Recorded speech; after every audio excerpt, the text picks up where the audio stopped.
अनरिया या अनार्या, यानी ब्राह्मण, क्षत्रिय और वैश्य को या द्विजुओं को तो इन्होंने आर्या मान लिया ऑटोमेटिकली, और शूद्रों को या नॉन आर्याज को इन्होंने कह दिया ये अनार्या हैं, अर्थात अनादि है, यानी क्रिमिनल्स हैं।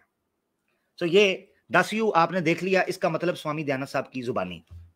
अब यहां पर एक चीज आर्या समाजी कह सकते हैं, वो ये कह सकते हैं ये जियोग्राफिकली एक चीज है, यानी आर्या जो हैं वो आर्याव्रत जो है वो बेसिकली हिमालय से और ओवरऑल यहां पर जब वो आए और आकर उन्होंने पूरा देश बसाया। वैसे तो इसमें भी इख्तलाफ है हिस्टोरिकली और आर्या समाजियों के, हाँ, मगर इससे कता नजर अभी जो एक्सप्लेनेशन दी जा सकती है वो ये दी जा सकती है कि आर्या जो है ना वो बेसिकली वो लोग हैं जो इस इलाके में बसते थे। तो इसमें क्या कबाहत है, इलाके के अंदर जो लोग बस, जैसे इंडिया के अंदर लोग बसते हैं तो उनको इंडियंस कह लेते हैं, पाकिस्तान के अंदर लोग हैं तो पाकिस्तान कह लेते हैं, अमेरिका के लोगों को अमेरिका कह लेते हैं। आर्या समाजियों, ये लॉलीपॉप आप उन लोगों को देना जिन लोगों ने आपकी किताबों को पढ़ा ना हो। यहां पर जुमला पता है क्या बोल रहे हैं स्वामी साहब, वो कह रहे हैं 10U का अर्थात ये, यानी अर्थ ये है डाकू, दुष्ट, अधार्मिक, अविद्वान। इसका इलाके से क्या लेना देना है? यानी एक बंदा अगर आर्या नहीं है या आर्याव्रत के अंदर नहीं रहता, वो डाकू है सारे, वो दुष्ट है, वो धार्मिक है, वो अविद्वान है। तो इलाके का ताल्लुक नहीं है, ये सोच का ताल्लुक है। इस स्वामी दयानंद इतना ज्यादा कॉम्प्लेक्सिटी का शिकार हो चुका हुआ था, सुपीरियोरिटी या सुपरमेसी का, और इतना रेसिस्ट था ये बंदा, रेसिस्ट, कि इस बंदे को ये था कि जितने आर्यस हैं, और अपने आप को इसलिए आर्या समाजी कहते हैं ये हम सबसे सुपीरियर हैं, बाकी सारे डाकू, दुष्ट और अधार्मिक हैं और अविद्वान हैं। तो ये किसी का लॉलीपॉप देना कि जनाब ये जियोग्राफी से ताल्लुक था, ये बिल्कुल गपोड़ है, झूठ है, धजल है, धोखा है, फ्रॉड है, इसके अलावा कुछ भी नहीं। अब यहां तक बात होती तो और बात थी। स्वामी दयानंद सरस्वती साहब ने न सिर्फ ये कि हिंदुस्तान में नॉन आर्यंस की बेइज्जती की, जो मैंने आपको दिखा दी, उनके बारे में क्या कहा, बल्कि पूरी दुनिया में जितने लोग आर्याव्रत से बाहर बस रहे हैं, अब मुझे नहीं पता ये स्वामी साहब आर्याव्रत जो हैं वो पास्ट के अंदर यूज कर रहे हैं या प्रेजेंट के अंदर या फ्यूचर के अंदर, ये तो मुझे कोई नहीं पता, क्योंकि जिस वक्त ये किताब लिखी जा रही थी सत्यार्थ प्रकाश, उस वक्त तो घोरों की हुकूमत थी, आर्याव्रत तो था नहीं, है जी। तो स्वामी साहब उधर छनकना बजाने के लिए बैठे हुए थे, निकल जाते ना वहां से। अब मुझे नहीं पता, अगर पास्ट की बात करें तो पास्ट स्वामी साहब ने टेंस यूज नहीं किया। स्वामी साहब तो इसको एक यूनिवर्सल रूल और प्रिंसिपल के तौर पर पेश कर रहे हैं, जिससे आपको पता चलता है कि ये कोई पास्ट नहीं है, बल्कि वेद का यूनिवर्सल प्रिंसिपल है कि जहां वैदिक मत या आर्याव्रत कायम होगा, उसके इर्द गिर्द बगल में जितने देश हैं वो सारे के सारे 10U होंगे। तो ये मैं आपको दिखा देता हूं, जरा सुनिएगा कितनी गंदी जुबान इस्तेमाल की है स्वामी दयानंद सरस्वती साहब ने नॉन आर्यन या नॉन आर्या समाजियों के लिए, आपकी स्क्रीन के ऊपर। तो सत्यार्थ प्रकाश का ये समोल्लास मैं आपको दिखा चुका हूं, और मनु को कोट किया, ये भी याद रहे, महामनु जी, मनुस्मृति को कोट करके स्वामी दयानंद सरस्वती साहब ने सफा 186 के ऊपर, हाँ 186 के ऊपर ये लिखा है। वो कहते हैं जो आर्याव्रत देश से भिन्न देश हैं वो 10U देश और मलीच देश है। इसकी डिटेल वो आगे आएगी कि जो आर्याव्रत देश से भिन्न देश है वो 10U देश और मलीत देश कहते हैं। इससे भी ये सिद्ध होता है कि आर्याव्रत से भिन्न पूर्व देश से लेकर ईशान, उत्तर और ये सारी आगे इन्होंने साउदर्न, नॉर्दर्न एरियाज को कवर करते हुए सारे देशों के बारे में, यानी जो आर्याव्रत था या जो आज का हिंदुस्तान है, इससे इर्द गिर्द जितने देश हैं, साउथ में, नॉर्थ में, साउथ ईस्ट में, नॉर्थ ईस्ट के अंदर जितने देश हैं, उन सब देशों के बारे में इन्होंने लिखा है।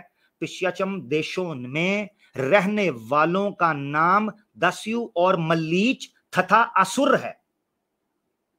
ये मिड वाली लाइन देखिएगा, 10U और मलीच तथा असुर है, और नॉर्थ का एरिया दक्षिण तथा अग्न्यू देशाओं में आर्यावर्त देश से भिन्न रहने वाले मनुष्यों का नाम राक्षस है।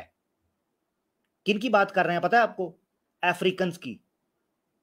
तो वो कह रहे हैं कि आर्यावर्त से दूसरी दिशाओं की तरफ रहने वाले दूसरे देश जो मनुष्य वहां पर रहते हैं उनका नाम राक्षस है। आप अंदाजा करें, इतनी ये सुपरमेसिस्ट था, इतना रेसिस्ट था ये बंदा कि आर्यावर्त से बाहर जितने लोग रह रहे हैं उनको डाकू, चोर, अविज्ञान, अनादि, अधार्मिक और असुर, राक्षस और मलीच कहता है। आखिरी लाइन देखिएगा जरा, ये जो आखिरी पैराग्राफ है, थर्ड लास्ट लाइन, इसको पढ़ के मैं आगे बढ़ना है। क्या कहते हैं? इसका रेसिज्म आज के दौर में स्वामी होता ना, इसको ना जनाब जेल के अंदर डाल के उन्होंने रेसिज्म का फतवा इसके ऊपर लगा के ना इसको को 5-10 सालों के लिए जेल में डालना था। उस टाइम पर ये चल गया क्योंकि कालों की उस वक्त दुर्गत बनी हुई थी, कालों को जूते पड़ रहे थे। आज ये कहता ना तो इसको जूते पड़ने थे स्वामी को। ये अपनी किताबों से छुपाते हैं, बताते नहीं। तो जरा थर्ड लास्ट लाइन देखिएगा सारे दोस्त। वो कहते हैं अब भी देख लो। क्या मतलब है? मैंने क्या कहा था आर्यावर्त के बारे में? ये पास्ट टेंस नहीं बल्कि यूनिवर्सल प्रिंसिपल पेश कर रहा है। वो कहता है अब भी देख लो, हबशी लोगों का स्वरूप भयंकर जैसा राक्षसों का वर्णन किया हो वैसे ही देख पड़ता है। ठीक है, अच्छा, फिर आगे यह भी लिखा है कि जो आर्यावर्त की सुधा पर नीचे यानी नीचे रहने वालों का नाम नाग और उस देश का नाम पाताल इसलिए कहते हैं, इसीलिए पाताल कहते हैं। आपने अक्सर सुना होगा, कहते हैं जी पाताल। हाँ जी, तो पाताल से भी निकाल लाऊंगा। तो क्या मतलब है? उन देशों से दिन में राक्षस रहते हैं, असुर रहते हैं, उनसे भी निकाल लाऊंगा। आप हैसियत चेक करें आर्य समाजियों के इस टिड्डल गुरु की। ये टिड्डल अफ्रीकन्स को हबशी, तो चलो उनका नाम ही हबशा के रहने वाले थे, मगर उनको कह रहा है भयंकर राक्षस का वर्ण है, यानी राक्षस के रंग वाले वो थे और वैसे ही वो दिखते हैं। यहां से आपको एक चीज सिद्ध होती है, वो ये है कि स्वामी दयानंद सरस्वती ये जुमले क्यों बोल रहा है? आर्य समाजियों की या वेद के इनके मानने वाले टटुओं की सुपरमेसी कायम करने के लिए शास्त्रों से ऐसी चीजों का निकालना जरूरी था ताकि हिंदुओं के अंदर सुपरमेसी पैदा की जा सके और उनको दूसरी कौमों से लड़ाया जा सके और दूसरी कौमों से नफरत करना सिखाया जा सके कि हम बेहतर हैं तुमसे। यही वजह है कि आज का हिंदू आर्य समाजियों के इस प्रोपेगेंडा और हेट स्पीच की वजह से आपको मुसलमानों से, ईसाइयों से और मूर्ति पूजा करने वालों से, जैन से, बुद्ध से नफरत करता हुआ दिखाई देता है। और क्या वजह है? सोचें आप खुद। ये आर्य समाजी क्यों हमसे नफरत करते हैं? क्यों नॉर्मल हिंदू से नफरत करते हैं जो मूर्ति पूजा करता है या देवी देवताओं को मानता है या अवतार को मानता है, जैसा कि मैंने पिछले प्रोग्राम में बताया? क्यों ये ईसाइयों, मुसलमानों से नफरत करते हैं? इसीलिए कि इनका मानना यह है कि हम असुर हैं, इनका मानना यह है कि हम दुष्ट हैं, इनका मानना यह है कि हम अधर्मी हैं, इनका मानना यह है कि हम अनादि हैं, इनका मानना यह है कि हम राक्षस हैं, इनका मानना यह है हम भयंकर हैं, हम पाताली हैं। इनका मानना यह है। मैं अपनी बात नहीं कर रहा, जो स्वामी ने लिखा है वो बात कर रहा हूं। यहां तक हमने इस चीज को स्थापित किया जी, स्थापित, कि जो पिछले प्रोग्राम के अंदर चीजें हमारी कई रह गई थी कनेक्शन जोड़ने के लिए, कि नॉन हिंदूज के बारे में आर्य समाजियों, नॉन हिंदू, नॉन आर्यंस या नॉन आर्य समाजी, टू बी वेरी ऑनेस्ट, तो आर्य समाजियों के स्वामी गुरु घंटाल टिड्डल दयानंद लुंगीबाज की और चमत्कारी कुकड़ के विचारों के अनुसार नॉन आर्य समाजियों के औकात और हैसियत क्या थी, ये फेज हम कंप्लीट करके आगे जा चुके हैं। तो ये कनेक्शन जुड़ गया। लो जी, अब आगे बढ़ने लगे हैं दोस्तों। यहां से जो बात शुरू होने लगी है वो बात हिंदू महिलाओं को पसंद नहीं आएगी। आर्य समाजी भड़वा, मेरा मतलब है भगवा कलर पहनकर मंदिरों के अंदर, मॉलों के अंदर ये तो कहता दिखाई देता है बुर्के उतार दो, हमारी संस्कृति पर आ जाओ और हमारी साड़ियां और लुंगियां पहन लो। हैं जी, मूत्र करने में आसानी होती है, रात को गर्मी बड़ी होती है, जैसे ही गर्मी लगे लुंगी और लाचा ऊपर कर लिया, साड़ी ऊपर कर ली, ठंडी हवा नीचे और ऊपर हर जगह से जाती है, लिहाजा हमारी संस्कृति को मान लो। लो जी, यानी बुर्का उतारने की लॉजिक क्या है कि जब गंद दिमाग के अंदर आ जाए, फटाफट लुंगी और साड़ी ऊपर की, कार्रवाई डाली, लो जी ये है हमारा फैशन, हमारी रीत रिवाज। वाह भाई वाह, दुर फिटे मुंह तुहाडे दे। यानी तुम लोगों सबके दिमाग यूनी और लिंगों के अंदर फंसे हुए हैं। चलो यूनी से याद आया, थोड़ा यूनी पर बात कर लें। अच्छा, तो अगला टॉपिक जो है वो हिंदू महिला के लिए खासम खास है, क्योंकि अक्सर आर्य समाजियों को हमने ये हरकतें करते देखा है। आर्य समाजी ये बात आपको कभी नहीं बताएगा, कभी भी नहीं। जुर्रत है तो करे, इन चीजों का दिफा करे। इन चीजों का जो मैं चीजें पेश कर रहा हूं, किसी एक चीज को दिफा करे, नहीं करेगा, कभी भी नहीं करेगा, कर ही नहीं पाएगा। और करेगा भी क्यों, और कर भी कैसे सकता है, और हमने करने भी नहीं देना। ਤੁਹਾਡੀ ऐसी ਦੀ तैसी, ਅਸੀਂ ਤੁਹਾਨੂੰ ਮੰਜ के रख देना है। अच्छा, अब तो हिंदू महिला जो है वो तो तवज्जो कर ले, यहां से बड़ा अद्भुत विषय जो है उसका आरंभ किया जाता है। आरंभ, आर्य समाजियों, आरंभ, इधर फड़ मेरा अंब।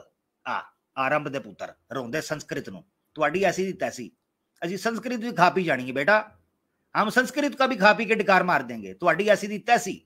और अगर कहो कि नहीं तो आज के हिंदुस्तान में संस्कृत कैसे गायब हुई है, बेटा हमने ही खाई है। ये सदमा कम नहीं, उर्दू जुबान हम छोड़ आए हैं, न याद आए तो फिर इतिहास के औराक को पलटो, तुम्हारे स्वामी के लाचे में तीर घुसेड़ आए हैं। रोंदे शकला नु। आगे चलो, क्या कहते हैं जी, स्वामी दयानंद सरस्वती साहब नवी लुच लेके मार्केट के अंदर, नवी लुच। वो लुच क्या है? स्वामी दयानंद सरस्वती साहब ने एक किताब लिखी, संस्कार विधि। संस्कार विधि के अंदर उन्होंने करीबन करीबन, जहां तक मुझे याद पड़ रहा है, 16 के करीब संस्कार लिखे। और वो संस्कार ये थे कि किस तरीके से उसमें एक हिंदू महिला या पुरुष को जन्म से लेकर मृत्यु तक किस प्रकार जीवन को गुजारना चाहिए, इस चीज को संस्कार विधि के अंदर स्वामी दयानंद सरस्वती ने दर्शाया है अपने अक्षरों के जरिए। ठीक है जी, या अपने लफ्जों के जरिए, आसान लफ्जों में। अब उसमें एक चैप्टर है विवाह कर्म का या विवाह संस्कार का, कि शादी कैसे होनी चाहिए और किससे होनी चाहिए। आय हाय हाय, हिंदू महिलाएं, आपके लिए बड़ा मजे का टॉपिक है, तो जरा तवज्जो कर लें कि विवाह किससे करना चाहिए, लड़की कैसी हो। आय हाय हाय हाय, नौजवानों मूड बना है कि नहीं बना? चलो फिर कुंडी ला लो और हेडफोन्स लगा लो, कुंडी लगा लो, बत्ती बुझा लो और बेडशीट ऊपर ले लो, घर वालों को कहो बहुत सख्त बीमार हूं, और बल्कि कसम भी उठा के कह दें आवाज़े हक लाइव नहीं देख रहा, क्योंकि जैसे आपने कहा आवाज़े हक लाइव देख रहा हूं, उन्होंने कहना बच्चों बाद आ जाओ, शरारतें बहुत करते हो तुम, तो वापस आ जाओ जनाब, ताला तूला लगा के, कुंडी लगा लिया, हेडफोन लगा लिए हैं, तो टॉपिक बड़ा खतरनाक शुरू होने लगा। हिंदू महिला की जो बेइज्जती स्वामी दयानंद चरतवती ने संस्कार विधि के अंदर की है, वो भी हम आपके सामने रखने लगे हैं। और मैं एक चीज बता दूं, अभी मैंने देग का चावल चेक करवाना है, देग का चावल, अभी नंग धड़ंग तो आ गया, ओहो अभी तो शुरुआत था यार। और मैंने आपको एक चीज कही थी, एक मिनट जरा रुकिएगा, एक मिनट।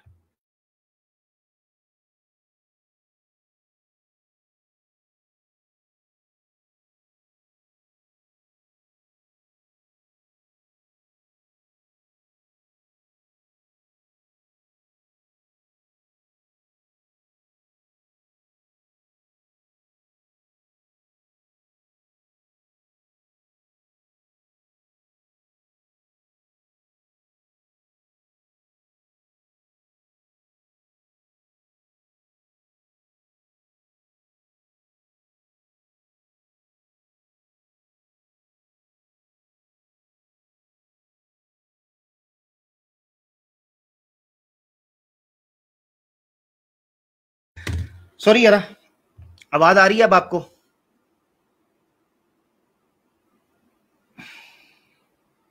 अच्छा, आवाज आ रही होगी जी, ठीक हो गया। अब शुरू करते हैं। यार माइक म्यूट किया था मैंने, आपको कहा था 1 मिनट, आवाज गई नहीं है तो आवाज आ गई होगी अब आपको। तो आगे बढ़ते हैं। संस्कार विधि। अब मजे की बात यह है कि आर्य समाजियों ने इस किताब से बाज़ जगह के ऊपर इनकार भी किया है, मगर मजे की बात यह है कि ये जो किताब हम आपको दिखा रहे हैं ये आर्य साहित्य प्रचार ट्रस्ट की छपी हुई है, यानी आर्य समाजी टोले की छपी किताब है, इसका इनकार तो नहीं हो सकता। तो संस्कार विधि आपके सामने है, मिड में हाईलाइट मैंने कर दिया है, श्रीमद दयानंद सरस्वती स्वामी जी,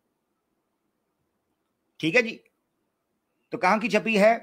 आर्य साहित्य प्रचार ट्रस्ट, ठीक हो गया जी। तो ये इनकी किताब है, इनकी अपनी छपी हुई। अब आगे बढ़ते हैं, हम इस किताब को पढ़ने की कोशिश करते हैं। आपको पता है हिंदुओं के अंदर शादी करना एक बहुत बड़ी समस्या है। 32 गुण मिलने चाहिए, ग्रह मिलने चाहिए, हैं जी, शादी की रस्में, दहेज, फिर जनाब गोत्र, फिर मोत्र, फिर तोत्र, फिर पता नहीं क्या क्या देखा जाता है, फिर कुंडलियां मिलाई जाती हैं, फिर पता नहीं कितने जनाब रफड़ किए जाते हैं, फिर जात पात देखी जाती है, फिर बंदे की नौकरी देखी जाती है। अजीबो गरीब तमाशा है, ये सारा कुछ होता है। अब देख लो जरा किस तरह की लड़की से वो कह रहे हैं शादी आपको नहीं करनी चाहिए। पहले तो ये देख लें, लड़की देख लीजिएगा पहले आपकी स्क्रीन के ऊपर। संस्कार विधि के सफा 139 यानी 139 139 के ऊपर विवाह प्रकारनम के ऊपर वो क्या कहते हैं स्वामी दयानंद सरस्वती साहब? ऊपर वो तकरीबन 12 कुल बयान करते हैं, पहले 10 कुल बयान करते हैं। ये पहले मैं आपको बता दूं कॉन्टेक्स्ट, 10 के करीब कुल बयान किए कि लड़के की फैमिली के अंदर ये ना हो, टीबी ना हो, बीमारी ना हो, फलाना ना हो, लड़की की फैमिली में भी ये ना हो। वो 10 के करीब कुल बयान किए हैं कि अगर इनमें से कोई भी चीज पाई जाए तो उस लड़के और लड़की की शादी नहीं करनी चाहिए। ये 10 कुल बयान कर कर उन्होंने जुमला यहां पर खत्म किया। आप आखिर में ऊपर वाली लाइन में देख रहे हैं, विवाह कभी ना करें, यानी ऐसे पुरुषों और महिलाओं का निकाह आपस में या शादी आपस में या विवाह आपस में ना करें। अब आगे वो क्या कहते हैं और कौन सी है, उसकी थोड़ी डिटेल आई है, थोड़ा डिटेल देखिएगा, तवज्जो करनी है, तवज्जो। और मुझे इर्द गिर्द देखकर बताना है कि कौन कौन सी हिंदू महिला आउट हुई है और कौन कौन सी हिंदू महिला इन हुई है जी आर्य समाज की इस संस्कार विधि के अनुसार। तवज्जो स्क्रीन के ऊपर, वो कहते हैं पीले वर्ण वाली। पीले वर्ण वाली क्या मतलब? जिसका रंग थोड़ा येलोइश हो, सुनहरी रंग है। यार ये सुनहरी रंग को पहले ही आउट कर दिया उन्होंने, बताओ जरा। तो शिव जी की पार्वती का क्या करना है? वो भी एक सुनहरी अवतार के अंदर आई थी, उसको आउट कर दें? तो ये सुनहरी रंग वाली जितनियां हैं, लो जी आउट हो गई। अधिक अंग वाली, अधिक अंग यानी जिसकी बॉडी पार्ट्स ज्यादा हों, क्या मतलब?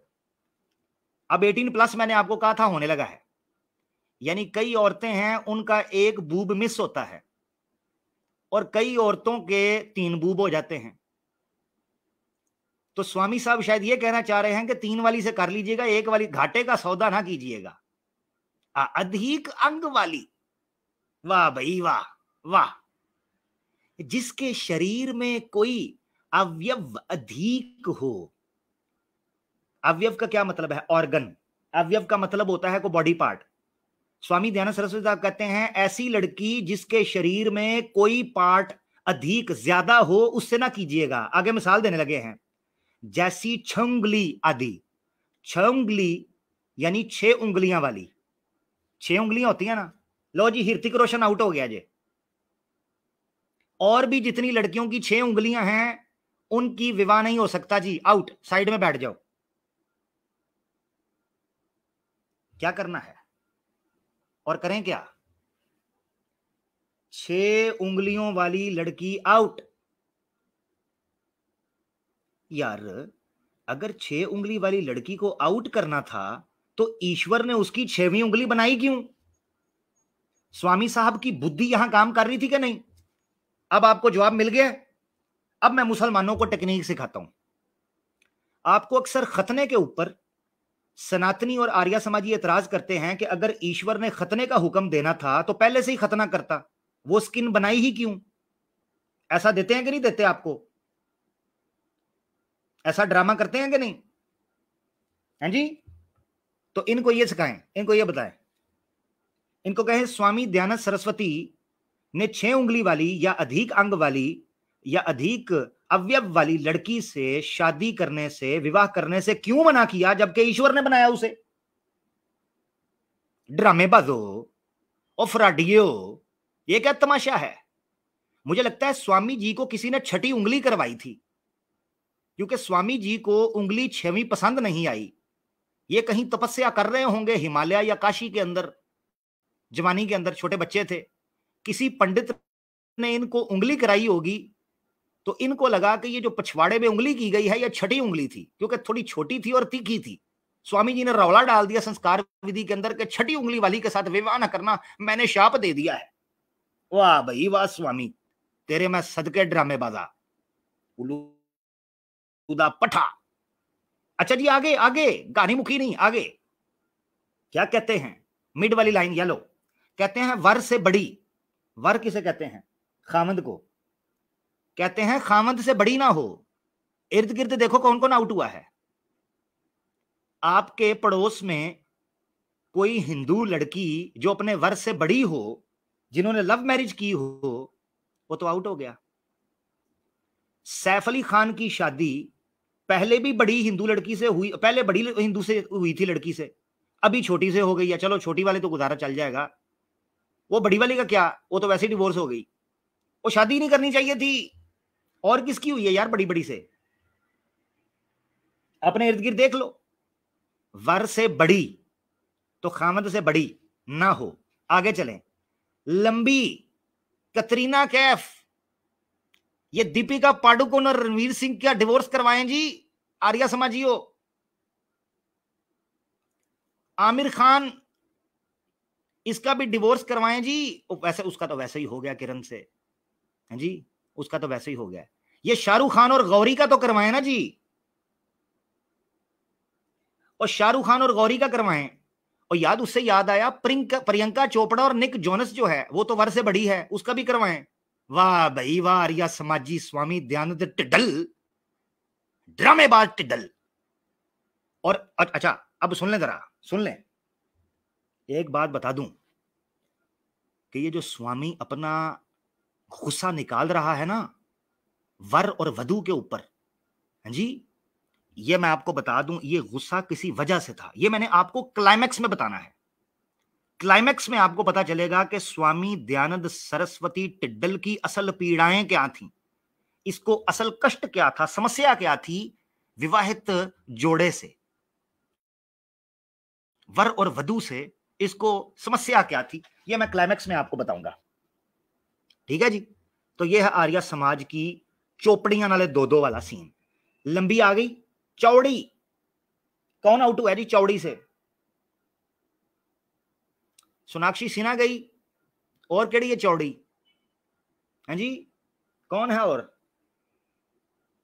ओ यार वो तो पतली हो गई है, दो मेरी नजर में थी, वो तो पतली हो गई हैं, बच गई हैं। तो चौड़ियां आउट कर लो जितनी भी हैं। हाँ समझ जाओ, फिर अपनी अपनी पसंद के लोग नीचे नाम ले रहे हैं, बड़े नोटी हो गए हैं। तो आर्या समाजियों, संस्कार विधि तुम्हारी यद्दी गई है। बस है, सुन लो वो। तो चौड़ी भी ना हो, आगे क्या कहते हैं? रोगवती, ये भी जरा रोगिनी, यानी दुख, बीमार ना हो, जिसके शरीर पर, आगे चलें, ये चेक कीजिएगा, थर्ड लास्ट लाइन, जिसके शरीर पर कुछ भी लोम ना हो। क्या मतलब? जिसके शरीर पर कोई बाल ना हो, यानी इनको कोई रिछ नहीं चाहिए, जिसके बाल हों। स्वामी साहब आपने बालों के साथ करना क्या था? हाँ अच्छा अच्छा, ठीक है ठीक है, आपके तो बाल थे नहीं, ना आगे ना पीछे, ना ऊपर ना नीचे, तो आपने सोचा महिला के बाल हो जाएं चलो कोई बात नहीं, ट्रांसप्लांट करवा लेंगे पुनर्जन्म के अंदर, ये सही है। तो जिसके शरीर पर कुछ भी लोम ना हो, आगे, और जिसके शरीर पर बड़े बड़े लोम हो, यानी पहले कहते हैं जिसके शरीर पर बाल ना हो, बाद में कहते हैं जिसके शरीर पर बड़े बड़े बाल हों। तो स्वामी साहब पैमाइश करके नाप कर बता दें कि कितने बाल चाहिए आपको, क्योंकि आपकी मर्जी तो समझ नहीं आ रही, आप चाहते क्या हैं। ये आ गया। लो जी, अगली कैटेगरी के अंदर मेजॉरिटी हिंदू महिला शादी करने से आउट हो गई है। जो अगली शर्त है सेकंड लास्ट लाइन के मिड के अंदर क्या लिखा है, वो कहते हैं व्यार्थ अधिक बोलन हारी। व्यार्थ अधिक बोलने हारी क्या मतलब है? व्यार्थ का मतलब होता है फजूल, अधिक का मतलब होता है ज्यादा, और बोलने हारी का मतलब होता है टॉकेटिव, यूजलेस, फजूल, बहुत ज्यादा बकबक करने वाली। तो हिंदू औरतें हैं तो मैंने जितनी देखी हैं वो तो बकबक ही करती हैं। वो पिनाज त्यागी को देख लो, वो भी बकबक फजूल की। लो जी, ये तो मेजॉरिटी हिंदू औरतें आउट हो गई हैं। लो अब कर लो व्याह। फिर बाद में कहते हैं लव जिहाद हो रहा है। आर्या समाजियों, जो तुम शर्तें यहां पर तुम्हारा टिड्डल स्वामी लगा रहा है, उसके बाद लव जिहाद ना हो तो क्या हो? फिर कहते हैं जी केरला स्टोरी हो गई, हमारी महिलाओं को पेला पाली हो गई, जी उनकी गीली और हमारी पीली हो गई हैं। फिर रोंदे हो तुसी जम्मन वालियां नूं, बेगैरत के बच्चे। स्वामी दयानंद सरस्वती के, बस छोड़ दे आगे, लफ्ज गायब हो गया है। ये ना हो मैं आउट हो जाऊं। तो क्या व्यार्थ अधिक बोलन हारी, और जिसके पीले बिल्ली के सदाश नेत्र हो। क्या मतलब है? ऐसी लड़की के पीले कलर की जो बिल्ली की आंखें होती हैं ना, वैसे आंखें उसकी हों। ये क्या है? ये इंसानों से शादी करवा रहा था किसी जानवरों से। ये चुड़ैलों, मुझे लगता है ये चुड़ैलों का नक्शा दे रहा है, डाइनो का। अच्छा, वैसे जो नक्शा इसने दिया है इस एतबार से काली माता के साथ तो शादी कोई नहीं होनी चाहिए। और ये कह रहे होते हैं दुर्गा बनो काली बनो, कभी ना बुरके वाली बनो। वो तुम्हारी काली माता और दुर्गा बन गए तो व्याह फिर मुसलमानों ने ही करना है, और किसने करना है?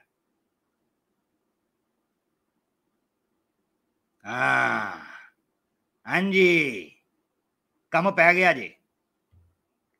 रोंदे स्वामी दयानंद नूं, आर्या चमाजी, फकर से आर्या थमाजी, घंटा मेरा अगे हूं मैं, अगे डंडा हूं मैं फिर लगा आगे। अभी यहीं पर बस नहीं, अभी आगे काम पड़ना है। तो कितनी लड़कियां आउट हो गई जी। अब हिंदू महिलाओं, अगली चीज भी जरा गौर से सुनिएगा, क्योंकि कम पैन लगा जे तुहाडे नाल एक्सक्लूसिव के साथ सेक्सक्लूसिव। तो जरा आए आपको सुनाते हैं सेक्सक्लूसिव स्वामी दयानंद सरस्वती के साथ होने वाला है। स्वामी दयानंद सरस्वती साहब आगे बढ़ते हैं और आगे सफा 139 139 उसी सफे के मिड में विवाह पराक्रम, उस जगह पर स्वामी दयानंद क्या कहते हैं और कौन सी लड़की से शादी नहीं होनी चाहिए। बड़े गौर से सुनिएगा, तवज्जो। और किस लड़की से शादी नहीं होनी चाहिए? तो जिनको तो हिंदी आती है उनको तो बड़ा जो है ना वो मजा आएगा, और जिनको नहीं आती उनको मैं समझा दूंगा, टेंशन न लें। क्या कहते हैं? कहते हैं तथा, कहते हैं चलो फिर आगे चलो, जिस कन्या का नक्षत्र, नक्षत्र का क्या मतलब है? इसको मैंने एरो लगाया हुआ है, अभी आपको समझाता हूं मैंने क्यों एरो लगाया है। क्योंकि इससे आर्य समाज की एक और पोल पट्टी मैंने खोलनी है। नक्षत्र का या नक्षत्र या नक्षत्र दोनों ये, क्योंकि ये जो अक्षर है बीच में कश, तो नक्षत्र पर नाम, दोबारा सुनिएगा, जिस कन्या का नक्षत्र पर नाम अर्थात रोविती, रोहिणी इत्यादि, चंपा, चमेली आदि, ठीक है। आगे नदी के नाम पर जिसका गंगा, जमुना इत्यादि नाम हो, ठीक है। उसके आगे चंडाली, और जिसका